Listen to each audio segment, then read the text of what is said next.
The big question ahead of the game that everybody's asking that has nothing to do with the game is, will Bobby Slowik secure himself a head coaching job, and will he leave the Texans after just one season? I'm going to sit here and talk to you about why he might be leaving, but more importantly, I'm going to talk to you about why I don't think he will. And in that, you're going to get a little background of where we came to get to this channel as well. So here's the article. Did Bobby Slowik secure himself a coaching job with masterful game versus Browns? First off, it's not about having a masterful game with the Browns. It's about the fact that he has taken this offense and absolutely done a phenomenal job with a rookie quarterback, a makeshift offensive line, wide receivers that until this season were not viewed as primary threats, and make it into one of the most potent offenses in the NFL. And he absolutely did that. He comes from the Shanahan-Kubiak system, where it relies heavily on running the ball and then using play action to set up the pass.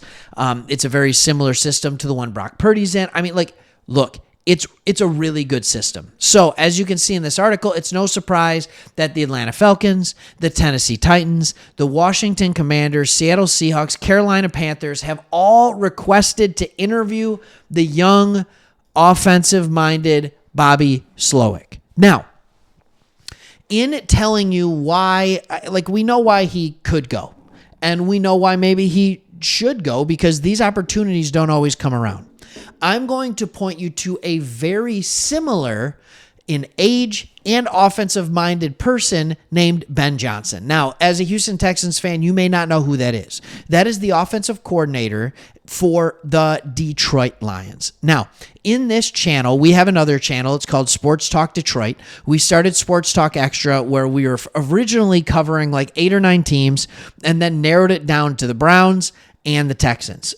We've done 40 Texans videos at this point, and hope you guys are enjoying them. We love teams that are ignored by the national media, quite frankly. That's why I've been covering the Texans all year. We even have a playlist. Go check it out.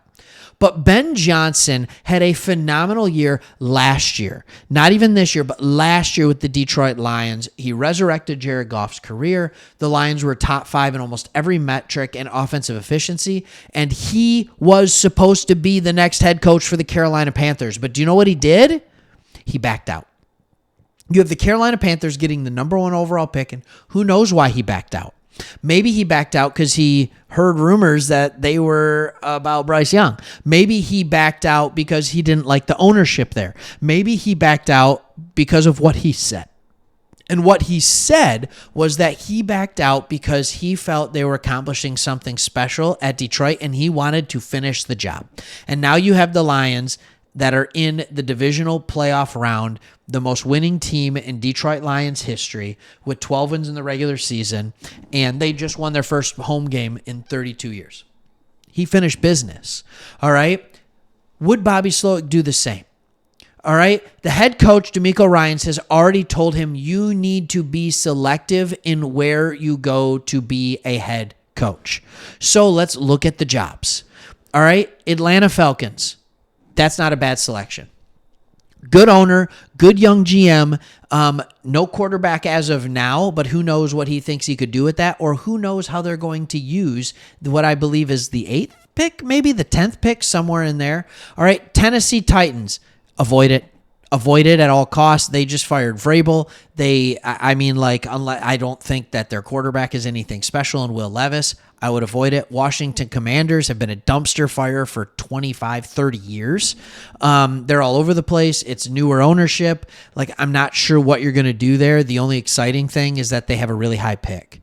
Seattle Seahawks, traditionally really well-run organization. I understand that. And then Carolina Panthers. All right, the number 1 pick right before C.J. Stroud in Bryce Young. They've all required it. The Panthers owner has fired 3 coaches midseason in the last 5 years. Not good. All right, so here's my thought process. If you're Bobby Slowik right now, here's just the truth. It's not necessarily equal for every single team. All right, you are the 3rd or 4th hottest coordinator on the market right now. I would say Ben Johnson's absolutely number one. Bobby Slowik might be number two.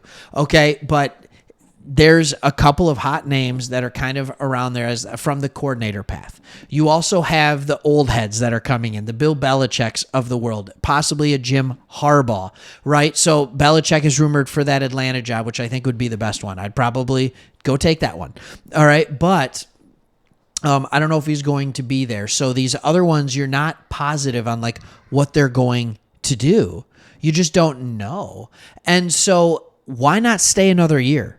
If you stay another year and have another dominant offensive year, which will be even more dominant, this will be a team that will be top 5 metrics in everything next year. They were 12th in total yards per game next year. Sorry. They'll be top 5 next year. They were 12th in total yards per game this year and 14th in points. All right, another year with C.J. Stroud and amazing things can happen.